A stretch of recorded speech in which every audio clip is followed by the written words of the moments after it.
Je restais. Oh, pardon.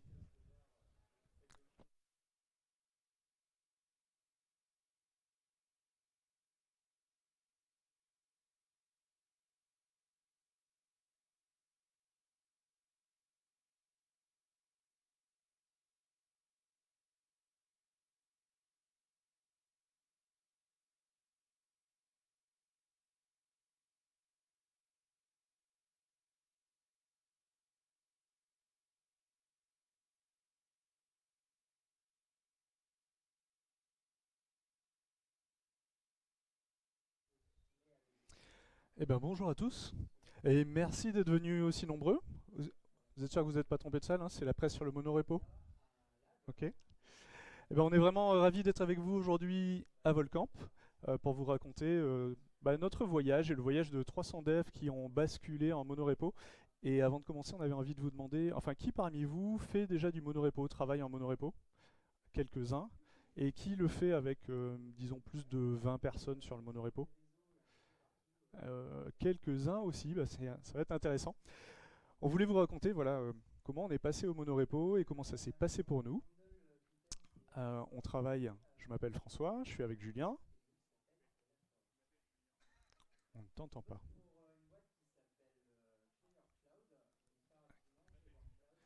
Quel suspense. Tu l'as pas éteint? Non.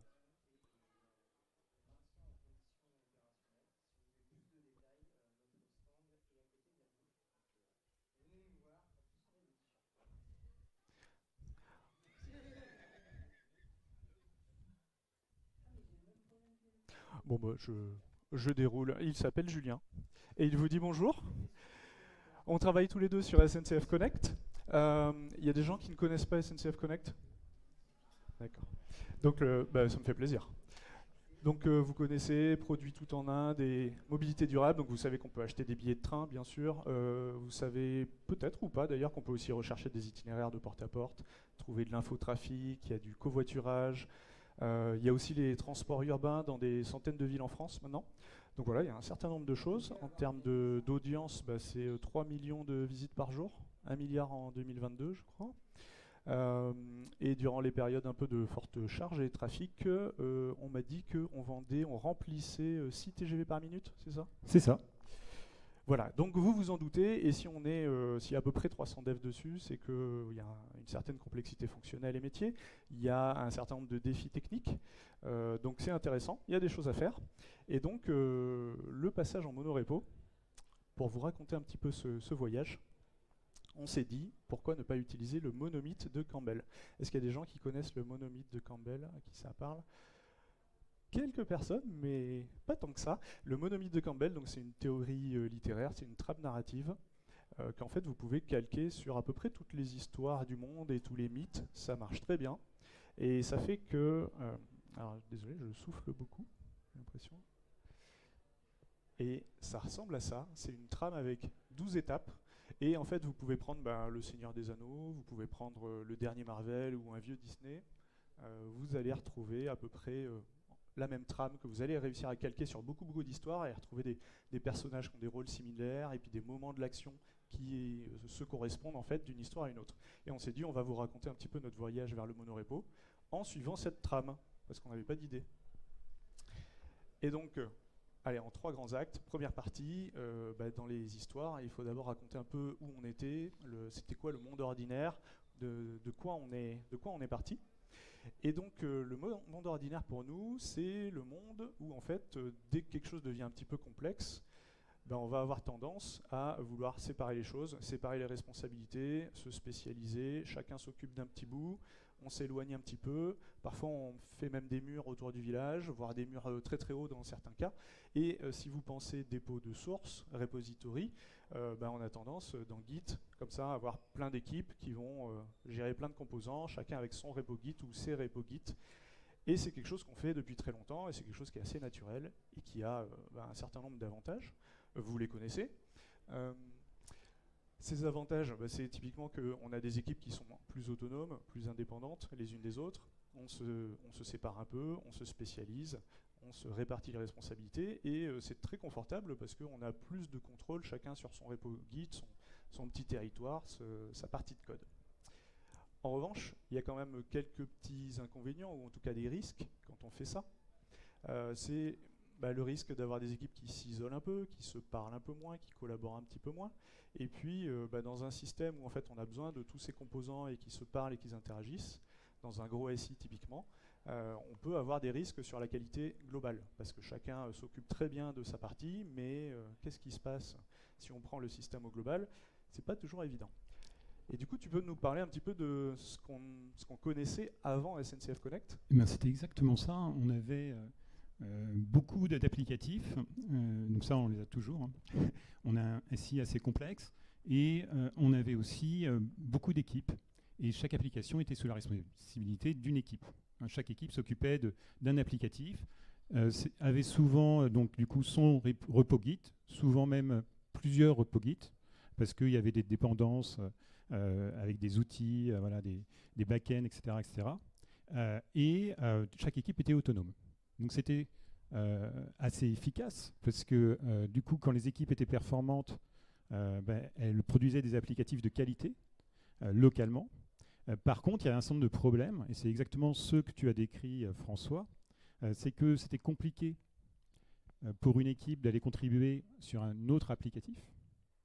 Et donc, quand on avait un applicatif qui devait faire beaucoup de changements, beaucoup d'évolutions, tout de suite, il devenait goulot d'étranglement. C'est-à-dire qu'il y avait une équipe A qui travaillait sur cet applicatif A. S'il avait 200 fonctionnalités à sortir, pendant que les autres en avaient 3, les autres se tournaient les pouces. Et puis, l'équipe en question, elle, avait quelques problèmes. Non, personne ne se tournait les pouces. Non, personne. Non, mais par contre, on était en mode guichet, entre guillemets, entre les équipes. Et donc, quand il y avait quelque chose qui était un peu transverse, et c'était souvent le cas sur des grosses fonctionnalités, par exemple de Oui SNCF, ça impactait plusieurs équipes, on avait besoin de plusieurs équipes. Et donc, souvent, on s'attendait, on passait du temps à se synchroniser. Il y avait des points de contention aussi. Tout à fait. Et puis, on avait un deuxième problème, c'est qu'on avait souvent des fonctionnalités transverses qui touchaient, par exemple, 5 ou 6 applicatifs. Et donc, il fallait directement synchroniser les 5 ou 6 équipes qui s'occupaient de chacun des applicatifs. Elles s'attendaient les unes les autres. Souvent, elles consommaient les services exposés par l'équipe voisine, etc., etc. Et là aussi, ça posait pas mal de problèmes. Et ça posait un problème aussi de qualité, c'est-à-dire que comme chacune de ces applicatifs avec une forte autonomie, hein, c'était le contrat, on avait du mal à les faire converger vers des pratiques communes. Donc on avait des applicatifs qui étaient développés d'une certaine manière, d'autres d'une autre manière, avec des choix de techno parfois divergents, et même des problématiques de contrat. C'est-à-dire que, évidemment, à la base, les contrats de sortie étaient définis, et d'entrée étaient définis de manière collective, mais souvent, ils avaient tendance à évoluer de manière divergente. Et on le voyait bien sur un exemple qui est sans doute un peu moins parlant, mais qui était les applications mobiles. On avait à l'époque une application native iOS, une application Android.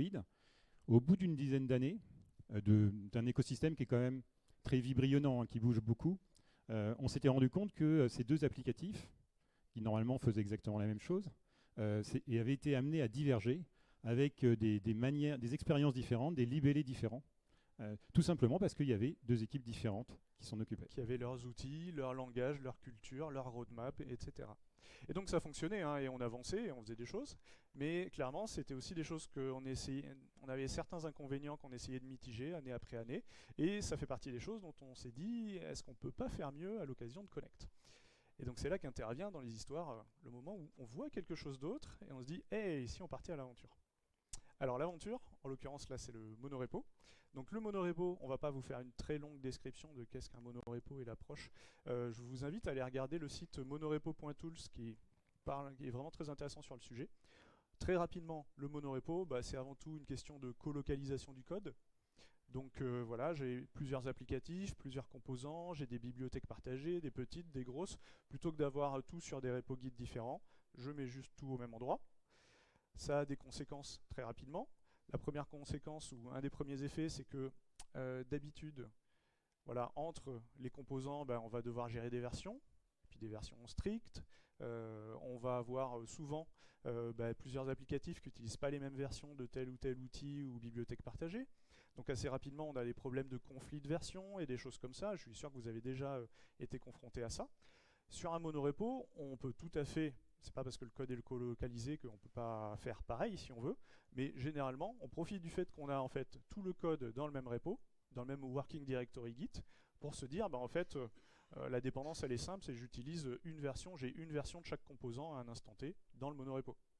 Et donc là, un des intérêts, c'est que quand on modifie, par exemple, une lib tierce, on voit tout de suite les impacts sur l'ensemble des applicatifs qui consomment cette librairie. Je vais voir tout de suite, tiens, ça compile plus dans le projet d'à côté, tiens, il y a ce test-là qui passe plus. Alors qu'avant, pour faire ça, notamment quand on modifiait une bibliothèque partagée, il fallait aller voir un peu les jobs de tout le monde, toutes les équipes qui utilisent quelle version, et ton job, comment est-ce que je peux le lancer, comment il fonctionne tes tests, est-ce que tu peux me dire s'il y a un impact chez toi?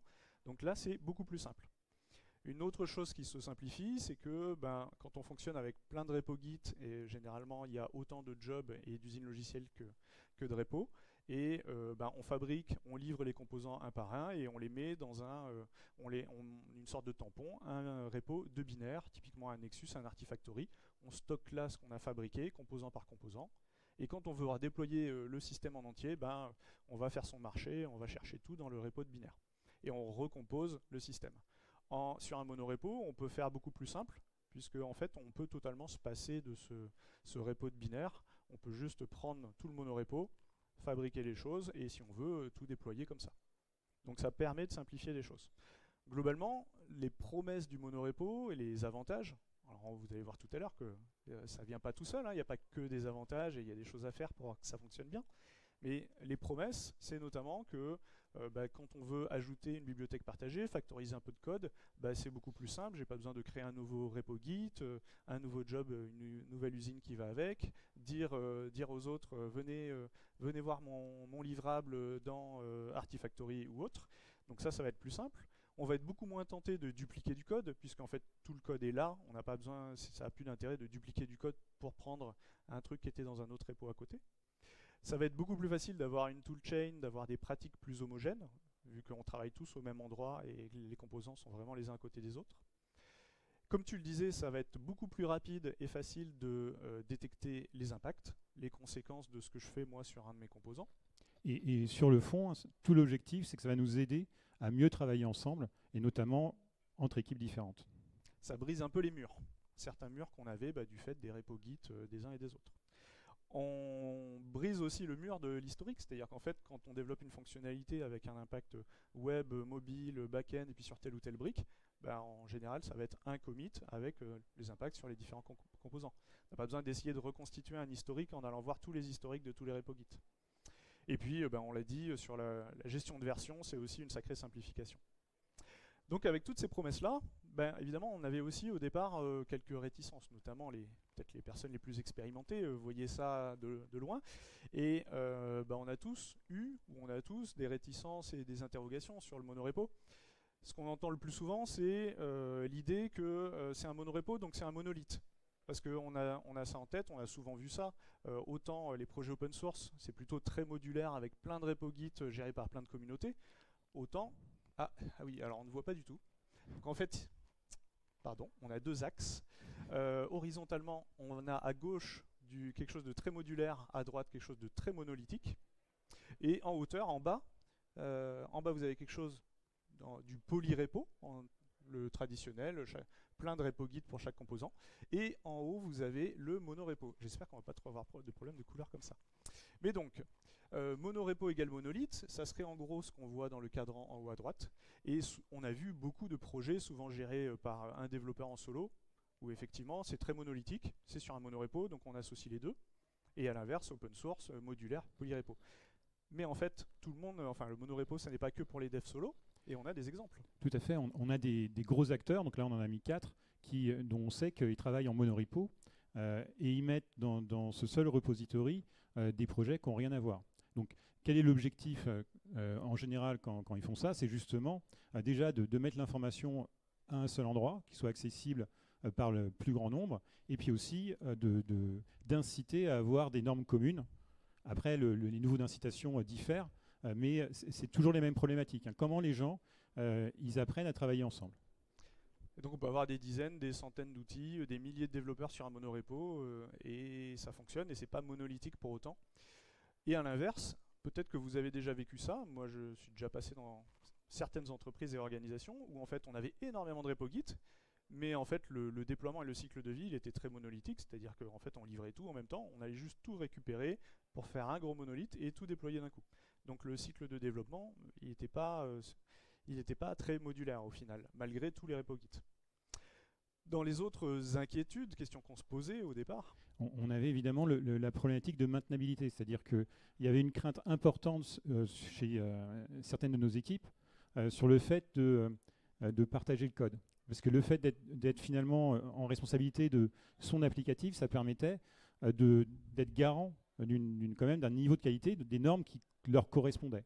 Et là, il y avait vraiment une crainte importante quand on leur a proposé de ce process et où on était assez clair. On leur disait le but, c'est que d'autres équipes viennent contribuer sur votre code. Évidemment, il faut le faire en confiance. Il peut y avoir une peur de perte de contrôle. Et l'autre grande interrogation qu'on avait, ce qu'on voulait vérifier, il y avait évidemment la problématique de la mise à l'échelle. Est-ce que le fait de mettre énormément de code source au même endroit, ça n'allait pas poser des problèmes de perf? Est-ce que le coût d'entrée dans le système, donc un système quand même très complexe, ça n'allait pas être rebutant pour les équipes ou les nouveaux arrivants?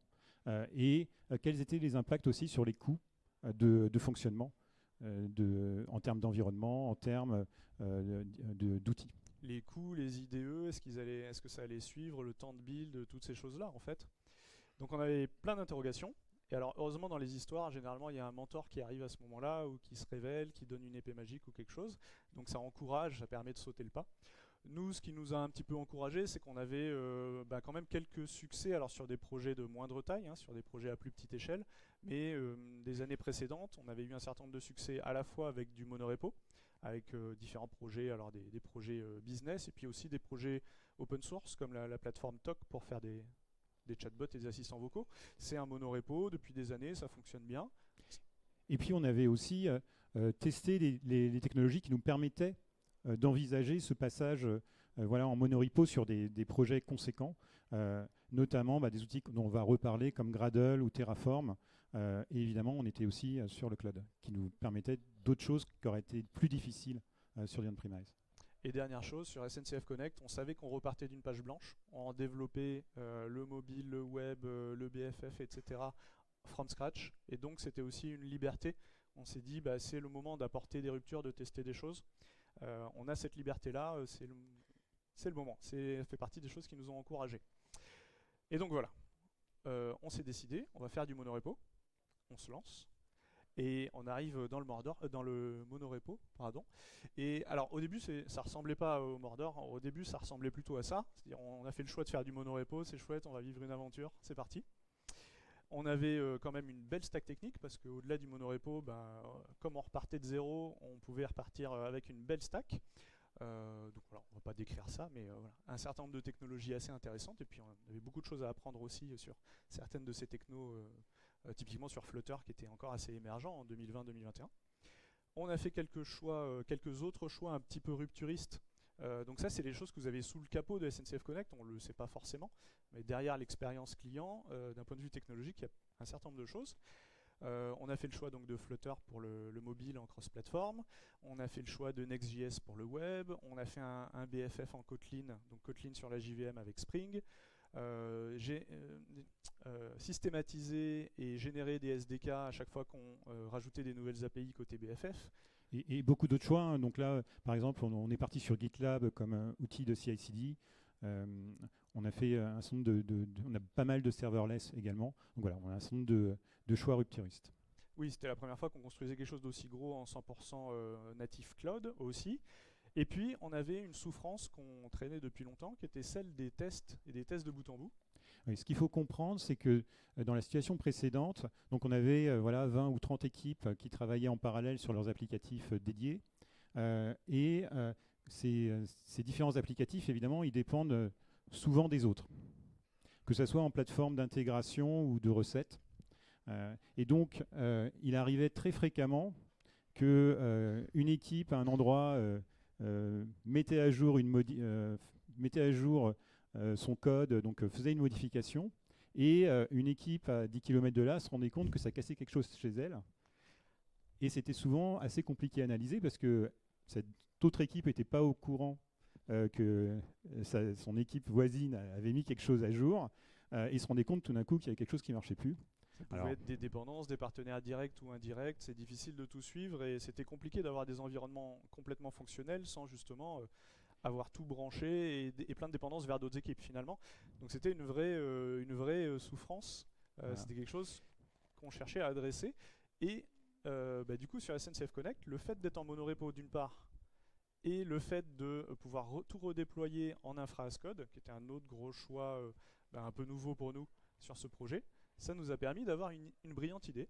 Ouais, c'est-à-dire qu'on est parti sur quelque chose d'assez ambitieux, qui était de dire quand un développeur commence une branche Git pour développer une fonctionnalité ou corriger un bug, automatiquement, quand il va pusher ses premières modifications, ça va créer un environnement complet qui lui sera dédié.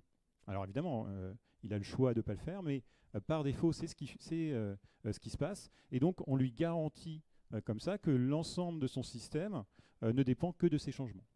Donc c'est une idée simple qui a été très très structurante pour nous. Peut-être elle est même simpliste. Mais en tout cas, on est parti là-dessus. Ça nous a beaucoup aidé au début. Après, on va voir que évidemment, il y a des conséquences aussi à faire ça. Et donc dans les histoires, une fois qu'on s'est lancé dans l'aventure, il y a les premières étapes. Alors on va passer peut-être un peu vite là-dessus, mais il y a les premières épreuves. On commence, c'est le début de l'aventure. Il commence à y avoir quelques petites péripéties, un petit peu d'action. Le héros commence à voir un peu qui va pouvoir l'aider, qui par contre est plutôt du côté des ennemis. Nous, on a dû commencer à faire des ajustements assez rapidement. Et les premiers ajustements, ça a été notamment pour garder un peu la maîtrise de la qualité, puisque avec des dizaines ou des centaines de développeurs en monorepo qui poussent des tas de choses, comment est-ce que je garde un peu le contrôle là-dessus? Donc on vient de voir le process qui est toujours notre process en fait un peu basique de développement, c'est-à-dire qu'un développeur, quand il a une user story, quand il commence un développement, une fonctionnalité, il commence ça sur sa branche. Dès qu'il push sur GitLab, on crée un environnement entièrement fonctionnel avec juste ses modifs.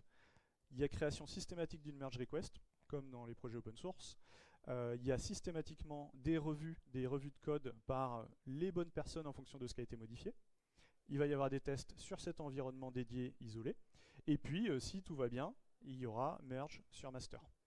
En fait, ce qu'on a introduit par là, le fait d'avoir les merge requests systématiques et les revues de code systématiques avant de pouvoir merger quoi que ce soit, en fait, c'est un petit peu ce qu'on retrouve dans l'inner source. Et là, j'ai envie de vous demander qui a déjà entendu parler d'inner source. Et je m'attends. Eh bien, beaucoup plus que ce que j'imaginais. Donc, je suis ravi.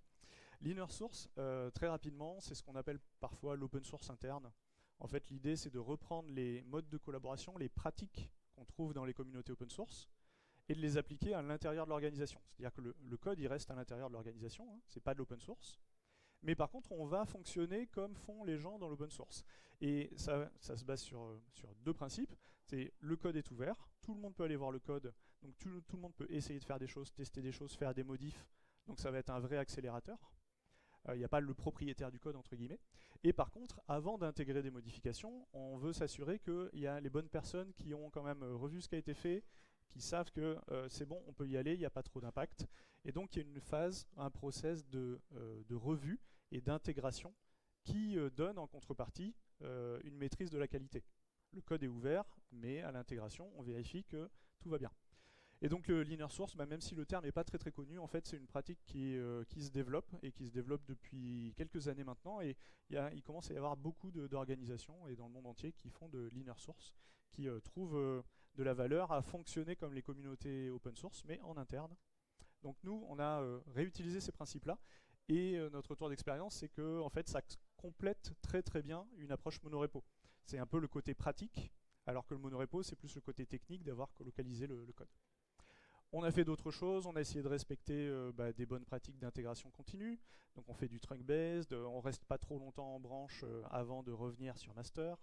On essaie de faire du continuous delivery, donc on a beaucoup misé sur tout ce qui se passe avant de merge sur master, en se disant tout ce qui est sur master, normalement ça doit pouvoir aller en production.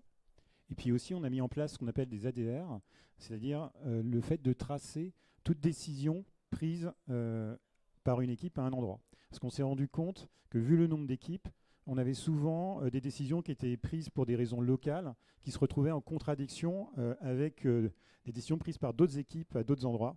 Le fait de tracer l'ensemble des décisions en suivant un formalisme permet de partager l'information et aussi de se souvenir pourquoi 6 mois après on a pris telle décision. Parce que c'était aussi une des problématiques qu'on avait, c'est qu'on avait souvent du mal à comprendre pourquoi quelques mois avant telle équipe avait fait tel choix d'implémentation ou d'architecture. Et donc voilà, on a commencé à faire des ajustements, rajouter un peu de process, de pratique, différentes choses. Et puis, comme dans toutes les bonnes histoires, les dangers sont apparus de plus en plus évidents. Et puis, le projet grossissait, les équipes grossissaient. Et rapidement, on s'est retrouvé avec des choses un peu comme ça. Tu peux nous expliquer ce qu'on voit là? Alors, donc là, c'est un peu flou, mais ce qu'on voit, c'est un pipeline de déploiement en production. Et donc, chaque job déploie les applicatifs d'un domaine. Donc, pour certains, il peut y avoir un seul applicatif. C'est le cas des applis mobiles ou web. Pour d'autres, ça peut être jusqu'à 10 ou 15 applicatifs, voire quelques centaines de lambda.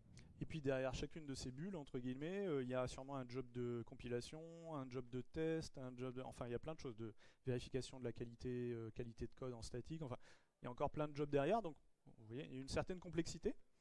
Avec des dépendances aussi. Donc là, on ne le voit pas, mais il y a c'est le formalisme GitLab, il y a des oui, il y a des fils entre fils entre chaque job. Ça manque de contraste, donc vous ne les voyez pas. Mais en tout cas, ça montre que c'est modulaire et qu'on a des composants avec des dépendances propres entre eux. C'est pas un seul gros job. Et puis ça, du coup. Donc là, c'est une vision du cluster cube. Alors en fait, d'un des cluster cubes, mais ça montre bien un peu l'étendue de l'écosystème. Beaucoup de pods, parce que parfois beaucoup de charges, beaucoup de pods aussi différents. Donc quelque chose d'assez complexe. Et puis, à force que tout ça grossisse, on en arrive au moment où ça devient un peu critique. Et alors pour nous, ça devient un peu critique. Là où tout se joue, en fait, c'est mi-2021. Parce que jusque-là, on a commencé à quelques développeurs, puis quelques dizaines de développeurs. Et mi-2021, 6 mois avant le lancement de SNCF Connect, là, on rapatrie tout le monde. Tous les gens qui étaient restés sur Oui SNCF, allez, venez tous sur le monorepo, tous sur SNCF Connect, il nous reste 6 mois. Et donc là, on fait plus de 100 devs d'un coup sur le monorepo. Donc c'est assez violent. On récupère plein de types de profils différents. On a des devs web, back, mobile, des gens qui font plus de l'infra, voilà, vraiment de tout. En termes d'environnement, imaginez, plus de 100 devs, ça veut dire beaucoup plus d'US, de commits qui arrivent tous les jours et de merge requests. Donc à chaque fois, on déploie un environnement aussi. Donc on dépasse les 300 environnements en parallèle hors production pour pouvoir tester tout ça et paralléliser. Bon, pour l'IDE, ça commence à devenir compliqué. Quand on change de branche, Gradle et refreshing, ça peut durer 10 minutes, 20 minutes parfois. On commence à avoir quelques petites souffrances en local, sur la CI, des instabilités sur les tests. Voilà, différentes choses qui commencent à nous menacer. Et dans les bonnes histoires, normalement, c'est le moment où on se souvient qu'on a un objet magique qu'on nous a donné au début. Sauf que manque de bol, nous, on n'avait pas d'élixir, pas d'épée magique. Mais du coup, on a essayé de régler un peu tous les problèmes en parallèle en même temps. Oui, donc une des choses, donc là on liste un petit peu les actions principales qu'on a prises, mais il y en a eu un certain nombre d'autres.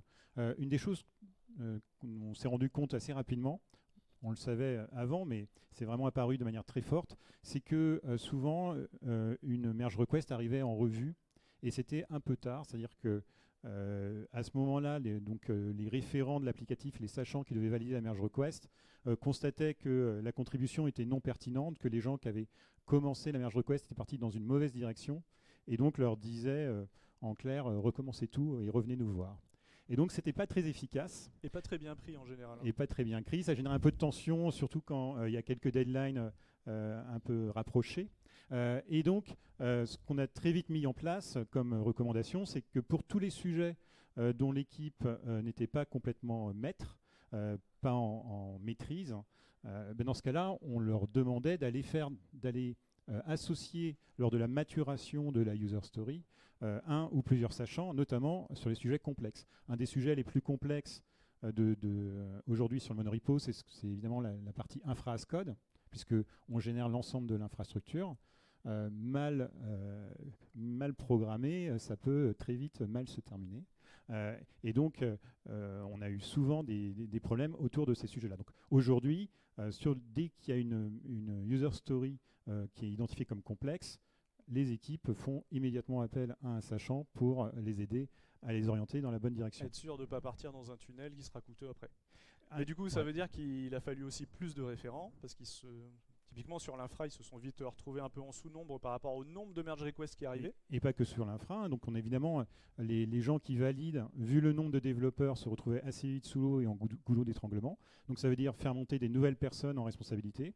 Ça veut dire aussi acter qu'il faut mettre plus de temps pour les revues, pour que les gens justement ils valident quelque chose qui est réellement en qualité. Et Parce c'est que quelque les gens qui font les revues, c'est pas juste des gens qui font que des revues, c'est aussi des devs eux-mêmes qui font des US, tout ça. Donc quand ils passent du temps à faire des revues et revenir sur leur revue, etc., échanger avec le dev, ben, eux, ils avancent pas sur leurs propres US. Donc il faut leur allouer plus de temps, sacraliser plus de temps. Et on souhaite qu'ils ne fassent pas que des revues, puisque une partie de leur légitimité vient justement de leur connaissance opérationnelle. Et on a aussi traité les points vraiment de souffrance, qui étaient la CI et les tests end-to-end. Donc là, on a dédié des équipes pendant un temps limité pour faire en sorte que la CI soit moins instable, plus rapide, et que les tests end-to-end aussi soient plus fiables. Alors dans les sujets un peu précis où il y a vraiment eu beaucoup de boulot et ça vaut le coup de l'évoquer rapidement, bah, il y a tout ce qui est le build Gradle dans notre cas, qui était vraiment en souffrance à partir d'un certain moment.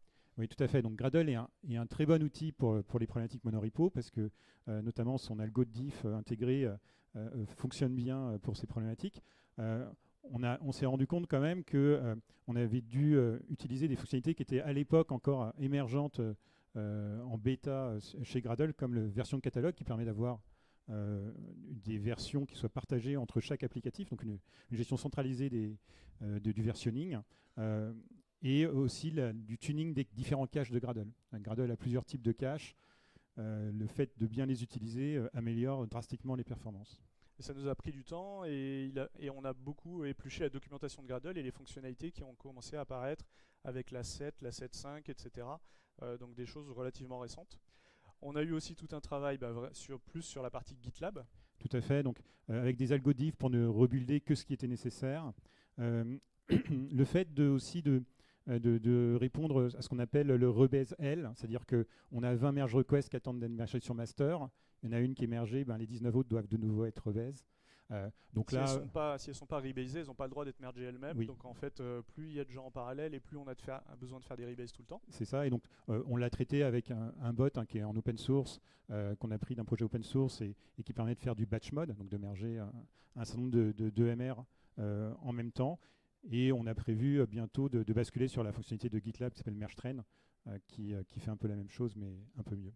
Et puis on peut évoquer aussi les code owners, qui est une fonctionnalité GitLab qui permet sur une merge request, automatiquement en fonction de quel endroit du monorepo on a touché, de solliciter les bons groupes de référents, de reviewers, et pour leur demander leur tampon, entre guillemets, pour pouvoir passer à la suite. Et puis il y a le sujet de l'infra, qui n'était pas évident. Oui, tout à fait, parce que le fait d'augmenter le nombre d'environnements, beaucoup de développeurs, donc beaucoup d'environnements, et on a tapé assez vite des hard et soft limits. Donc soft limits, c'est des choses, par exemple, nombre de LB, nombre de requêtes, etc. Les soft limits, on peut demander des augmentations. Donc on a souvent demandé des augmentations AWS. Et puis à un moment, on a tapé les hard limits, c'est-à-dire des limites qu'on ne pouvait plus dépasser. Donc là, il fallait optimiser. Et donc on a dû optimiser, on a dû simplifier une partie de la gestion de nos environnements hors prod, puisque c'était surtout là qu'on avait des sujets, du fait de notre stratégie d'un environnement par branche. Et puis on peut mentionner aussi, on a dû pas mal outiller, scripter, trouver des solutions un peu custom, par exemple pour la gestion des environnements, éteindre les choses automatiquement pour faire des économies, des choses comme ça, factoriser des choses entre environnements, et puis aussi au niveau du suivi, pour avoir de la visibilité. Typiquement sur les merge requests. Quand vous utilisez GitLab, c'est très facile de faire une recherche sur les merge requests, de retrouver vos propres merge requests en cours ou celles d'une équipe de quelques développeurs. Par contre, avoir une vue d'ensemble sur les merge requests de 200-300 personnes en parallèle, et en plus de ça, essayer de regarder, de filtrer par lesquelles ont été ouvertes il y a longtemps, il n'y a pas longtemps, lesquelles il y a déjà eu des commentaires de référents, etc. On manquait d'outils. Donc on a développé ces outils-là pour les développeurs, pour les reviewers, pour aussi les managers, les scrum masters, les PO, pour pouvoir leur donner de la visibilité plus transverse sur l'avancement, sur le délivré. Et typiquement, là vous avez un exemple d'un outil qu'on a développé pour justement suivre, requêter en fait les merge requests. Et donc c'est notamment un super outil pour les reviewers qui ont parfois des dizaines de merge requests en attente pour justement aider à la décision, les aider à prioriser, savoir que celle-là, il y a déjà quelqu'un qui a commencé à regarder, celle-là, elle attend depuis 3 jours et personne s'en est soucié. Donc on a développé comme ça des outils pour que ça reste fluide, pour avoir de la visibilité sur tout ça, et parce que les dashboards standards à petite échelle ne nous suffisaient pas. Donc voilà un peu comment on a avancé. Vous le sentez, il y a eu quand même beaucoup d'efforts et de travail derrière le choix du monorepo pour que ça fonctionne. Le troisième acte dans les histoires, c'est après avoir passé le grand moment de péril, on revient chez soi, le héros est transformé, il a appris plein de choses. Nous, le passage à SNCF Connect et le mode de fonctionnement et les ruptures technologiques, ça nous a permis d'accélérer les mises en production. Donc une mise en production par semaine, ce qui n'était pas du tout le cas avant. Et je parle de vraies mises en production avec des dizaines de fonctionnalités, pas des petits correctifs uniquement. Et c'est quelque chose qu'on a accéléré depuis et qu'on est encore en train d'accélérer. Ce qu'on peut retenir de cette histoire et donc je skip un peu quelques passages du monomythe, mais normalement il y a la phase le retour, après on a la vision du héros qui a été transformé par l'expérience, etc. Nous, ce qu'on retient, ou ce qu'on peut vous témoigner, c'est que du coup ça a fonctionné sur SNCF Connect, cette approche monorepo. On a bien de très nombreux développeurs qui travaillent sur la même codebase. On a continué d'ajuster des tas de choses après le lancement qui était début 2022 et on continue d'ajuster des choses. On a créé une filière d'engineering manager pour investir plus sur les pratiques de développement. On a beaucoup investi sur l'onboarding, la formation, créer des bootcamps pour tel ou tel composant, tel ou tel applicatif du monorepo. On continue de faire énormément de choses pour optimiser l'infra, le build, les outils. Donc c'est jamais terminé. Et puis il faut mentionner quand même des réticences. Tout à fait. Donc aujourd'hui, dans notre écosystème, ce qu'il faut comprendre, c'est que dans notre entreprise, il n'y a pas que SNCF Connect qui est développé, on développe aussi beaucoup d'autres applicatifs pour la SNCF. Et eux, ils nous regardent en se demandant mais qu'est-ce que vous faites? Parce qu'en général, ils ne fonctionnent pas en monorepo, il y a eu quelques expériences quand même avant. Ce qu'on voit, en fait, c'est qu'il y a un certain nombre de réticences culturelles à venir travailler sur monorepo. Les gens qui sont dedans, globalement, ils s'y sentent bien. Mais ceux qui regardent ça d'un peu de l'extérieur, souvent, ils trouvent que c'est assez contre-intuitif. Et notamment, ce qu'il faut comprendre, c'est que la plupart, ils ont l'habitude de travailler ce qu'on appelle en mode guichet, c'est-à-dire qu'ils ont une équipe, un applicatif, et puis on leur soumet des demandes, ils les valident, ils les priorisent, et après, ils les délivrent. Et si le code à modifier n'est pas chez moi, je fais une demande à une autre équipe et j'attends. C'est ça, exactement. Et donc là, l'approche monorepo, ça nécessite de changer un petit peu d'habitude, parce que avec le monorepo, une équipe qui attend la fonctionnalité d'une autre équipe, elle va avoir tendance à dire est-ce que je peux venir contribuer et venir vous aider, ce qui n'est pas du tout le cas dans la culture classique.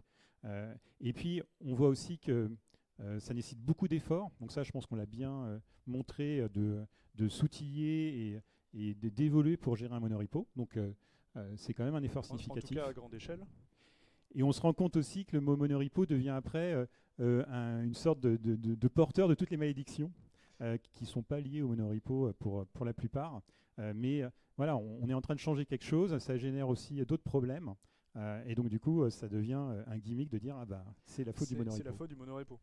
Et pour tout un tas de choses. Alors, justement, on avait un échange il y a quelques jours entre des gens qui sont sur Connect et des gens qui sont sur d'autres projets, pas du tout en monorepo. Et du coup, il y avait des verbatim et autres. On vous en a sélectionné. Ouh là là, oh la photo. Voilà une photo d'Alexandre en noir et blanc. Du coup, Alexandre, il est dev et référent mobile, référent Flutter sur SNCF Connect, donc il est là depuis le début du projet. Il fait aussi de temps en temps un petit peu de back, et donc ça c'est commode en monorepo. Et du coup, il fait partie des gens qui témoignaient auprès des autres devs pour dire comment lui il voyait les choses. On s'est dit que c'était pas mal d'avoir des témoignages d'autres devs que nous. Donc quand lui, il résumait un peu comme ça, il disait pour moi comment lui voit les choses, la promesse du monorepo, c'est bien en gros de builder, de tester que ce dont on a besoin, ce qu'on a modifié soi-même, tout en disant, faut être honnête, on n'est pas encore à 100%, il y a encore des choses à faire et on est encore en train d'améliorer des choses, notamment les temps de pipeline sont encore un peu longs, donc on n'a pas toujours un feedback assez rapide. il dit en tant que dev full stack que lui il trouve ça génial d'avoir une vue d'ensemble très rapide sur l'intégralité de l'écosystème, qu'il a d'ailleurs fait un peu d'infra récemment, et pour lui on a tendance à casser les codes, casser les murs plus facilement. Et ça c'est vraiment la promesse initiale du monorepo, de permettre plus de collaboration en donnant la vue d'ensemble et en n'ayant pas trop de murs entre les applicatifs. Et puis il nous dit, alors ça on peut le voir comme un inconvénient, faut être réaliste, impossible de tout mettre dans le même workspace IntelliJ ou autre, ou sinon l'ordi fond, l'IDE fond avec. On est tous sur Mac aujourd'hui pour différentes raisons, et puis parce qu'il y a la partie Flutter et iOS, etc. Mais voilà, même avec des Mac récents, c'est clair qu'on ne peut pas tout monter en même temps. Donc en fait, on a plusieurs workspaces pour les différents applicatifs. Après, comme il dit, c'est pas toujours un mal non plus, notamment les gens qui arrivent sur le projet ou les gens un peu plus juniors, ça leur permet de toute façon de ne pas tout monter d'un coup et d'être perdu, et d'y aller plus progressivement. Donc c'est un avantage et un inconvénient sans doute. Et il résume comme ça, il y a des avantages, des inconvénients, comme tout. Et nous, on a un peu la même vision que lui pour le coup, qu'on voit plutôt plus d'avantages que d'inconvénients, et que c'est vraiment une approche qui nous paraît intéressante, alors lui il dit même indispensable, pour faire du continuous delivery sur un très gros projet comme ça. Et puis je crois on a un deuxième verbatim. Deuxième verbatim, et qui François, donc, qui lui court. Aussi là, développe aujourd'hui sur l'information voyageur, et qui note que vraiment le choix du monorepo, c'est assez structurant, c'est aussi ce qu'on a constaté, et pas que sur la tech, c'est structurant aussi sur l'organisation et les cultures d'équipe. Et donc on va pouvoir en arriver à la dernière étape du voyage, donc c'est le moment où voilà, on a appris des choses, il s'est passé des choses, on est revenu, et du coup on modifie un peu le monde, on revient chez soi, et on est un peu plus fort de ce qu'on a appris, donc on modifie un peu le monde ordinaire dont on est parti. Alors on va le faire très rapidement parce que je crois on va garder un peu de temps pour les questions, et puis de toute façon on sera là à la pause aussi, n'hésitez pas. Qu'est-ce qu'on fait aujourd'hui? Au-delà de SNCF Connect, on continue avec le monorepo et on continue de l'agrandir. Donc on a d'autres briques historiques qui sont évidemment qui ont été créées hors monorepo, donc on est en train de les rajouter dans le monorepo. Donc voilà, on est relativement confiant, ça montre qu'on est plutôt content de l'expérience. Et on a d'autres projets structurants stratégiques qui ne sont pas liés à Connect, qui commencent aussi en mode monorepo. Donc là, plutôt bon retour. Qui n'ont vraiment rien à voir, donc ça n'a pas de sens de les mettre dans le monorepo, mais du coup, pour eux aussi, on fait du monorepo. Et on continue aussi d'embaucher. D'agrandir les équipes. C'est le moment de le plus... Donc si vous avez envie d'améliorer SNCF Connect, n'hésitez pas à cliquer sur le lien. Et donc voilà, en substance, ce dont on voulait témoigner, ce qu'on voulait vous partager aujourd'hui, c'est qu'une approche monorepo, ça peut être intéressant pour réduire ce qu'on appelle les silos, pour améliorer la collaboration. Puis on se doute bien que quand on améliore la collaboration, ça a aussi des impacts positifs sur les temps de développement, sur la qualité. On voit que l'expérience de SNCF Connect, ça nous montre que ça peut fonctionner même avec beaucoup de devs à une certaine échelle. C'est pas que pour les petits projets en solo. Et que par contre, la condition, c'est de bien être conscient qu'il y a un investissement significatif à prévoir, que ce soit sur les outils, mais j'aurais tendance à dire aussi et surtout sur l'accompagnement.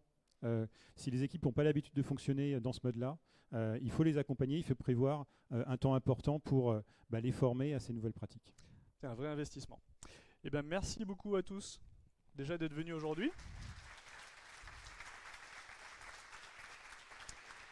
Merci pour votre attention. Merci infiniment à toute l'équipe Volcamp. Et il faut que je dise merci aussi à Marion Pradier qui nous a fait cette superbe illustration derrière, qui nous a permis de l'utiliser. Donc voilà, je voulais faire un petit coucou. Il y a son site, on va partager le support sur SlideShare. Vous aurez le lien si vous voulez aller voir tout ce qu'elle fait. C'est très sympa aussi. Si on va être assez rapide pour les questions, 2 minutes de questions. Oh là là.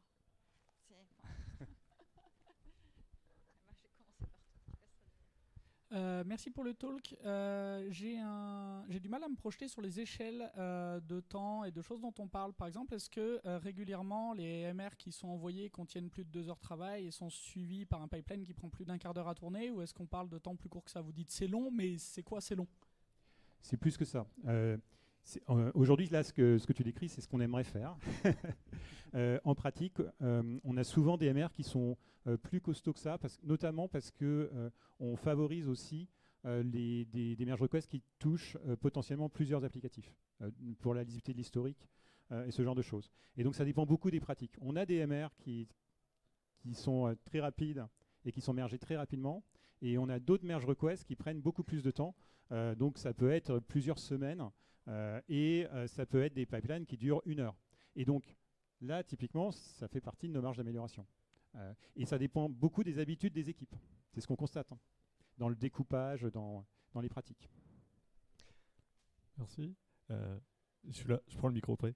Merci pour la présentation. J'ai eu une question individuelle et une question collective. Est-ce que les individus ils voient encore leur impact sur le produit, sachant que c'est un tout petit peu? Et je te fais la collective en même temps.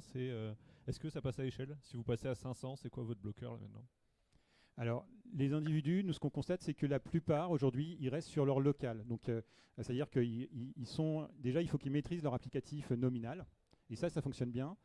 Et ce qui amène vraiment, là où on voit vraiment la justification du monorepo, c'est pour les personnes qui ont un peu de recul sur leur applicatif ou sur les applicatifs qu'ils maîtrisent et qui commencent à influer sur le systémique. Et ils ont la possibilité de le faire. Et ils le font. Et ça a vraiment énormément de valeur. Dans le mode d'avant, ils n'y arrivaient pas à le faire. Donc oui, il y a les individus. Et évidemment, il faut un certain niveau d'expérimentation, un certain niveau d'expertise et un peu de maîtrise du système. Mais pour ceux qui arrivent à ce gap-là, ils commencent à avoir, et ils ont une influence systémique. Et ça, évidemment, ça a beaucoup de valeur. Et puis, est-ce que ça passe à l'échelle? Alors, c'est difficile à dire. Aujourd'hui, on a déjà plusieurs centaines de développeurs. Et un des reproches qu'on a entendu des équipes, c'est de dire vous avez augmenté trop vite le nombre de développeurs. Parce que, évidemment, tous les nouveaux arrivants, il faut les accompagner. On n'a pas forcément le temps. On a aussi des projets qui doivent être délivrés. Et donc, ça pose pas mal de problèmes d'accompagner et de former les gens. Donc, sur le papier, je pense que ça passe à l'échelle. Est-ce que c'est souhaitable? Je ne suis pas sûr. En soi, il n'y a pas de limite. Enfin, on ne voit pas forcément de limite. Mais par contre, il y a la vitesse à laquelle on grossit, qui est importante. Ne serait-ce que d'un point de vue humain et formation. J'ai cru voir d'autres questions. Ouais. Oui. Je sais pas si... Non, on m'entend pas. Si. Ok. Déjà, bravo de l'avoir réussi. Merci. C'est balèze quand même. Moi, j'ai une question. Quand les rollbacks, comment ça se passe? Est-ce que c'est toujours aussi smooth?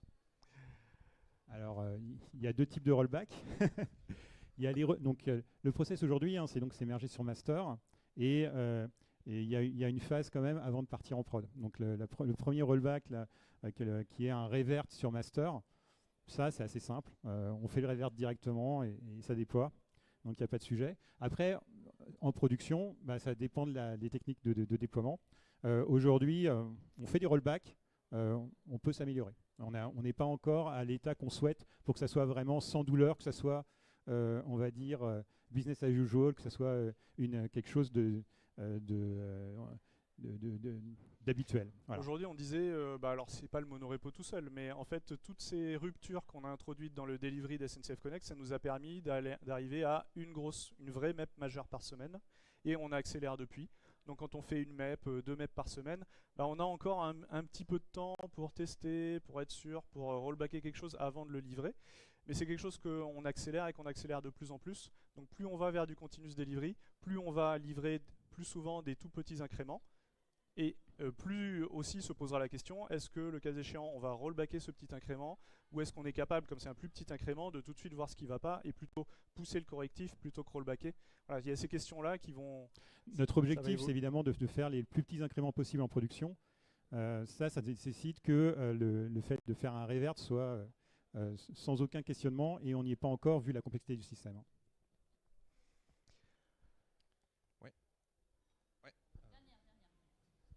Ouais, là vous m'entendez. J'ai un peu une double question. Pour les référents quand ils reviewent du code, est-ce que vous avez décidé par exemple d'avoir plutôt des référents, en fait que les référents soient des équipes entières sur des projets plutôt que des personnes individuelles pour éviter justement d'avoir un effet bottleneck sur ces personnes-là? Et ma deuxième question, c'était sur le vu que vous avez un environnement de test par PR, si j'ai bien compris. C'est pas un peu dangereux du coup que les pairs se retrouvent réconciliés qu'une fois arrivés sur la prod?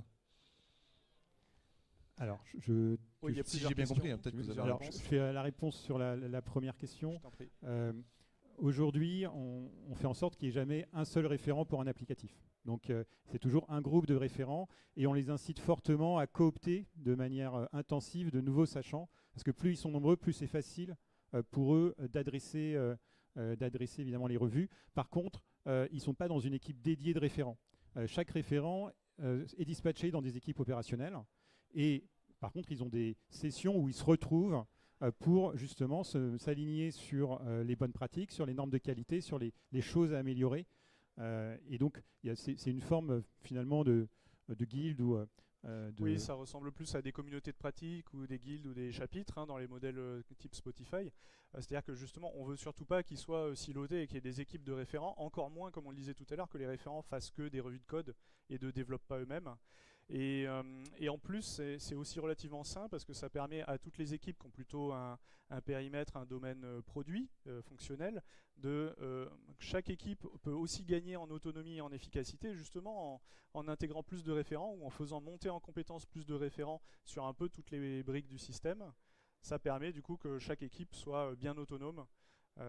Et voilà, et ça permet d'avoir plus une communauté de pratique que des équipes. C'est clairement ce qu'on a souhaité faire. Et le but, c'est en fait d'avoir le plus possible de référents. Idéalement, tous les devs seraient référents sur un ou plusieurs domaines techniques. La deuxième partie de la question, c'était... j'ai besoin d'un petit peu de... La réconciliation en prod. Alors, il y a plusieurs choses. Déjà, aujourd'hui, on ne fait pas encore la réconciliation en prod. Aujourd'hui, la réconciliation se fait sur master, qui est déployé sur un environnement hors prod, et ensuite, on passe en prod. Donc la réconciliation se fait sur un environnement de hors prod. Le jour où on fera une réconciliation en prod, en vrai déploiement continu, on sera vraiment, ça veut dire qu'on sera serein sur le rollback, ça veut dire qu'on sera serein encore plus qu'aujourd'hui sur nos tests automatisés et sur toutes nos pratiques finalement de qualité avec le monitoring qui va avec pour pouvoir le faire. Et il y a un autre sujet un petit peu connexe à ça, c'est qu'on évite... on essaie de dissuader ou de trouver pour les développeurs qu'il n'y ait pas de bonne raison de faire des merge requests qui se référencent les unes les autres. Donc en fait, chaque développement, chaque merge request part de master, revient sur master, alors qu'on pourrait se dire on va découper le travail en plein de merge requests qui partent les unes des autres. Et du coup, on aurait un problème, on aurait des risques en termes de réconciliation parce que la vraie réconciliation, elle arriverait très tard ou qu'on mergerait plusieurs choses ensemble sans le vouloir. Enfin, bref. On arrête là ? Je crois que Merci. voilà, on pourra continuer à la pause. Merci beaucoup. Merci à vous.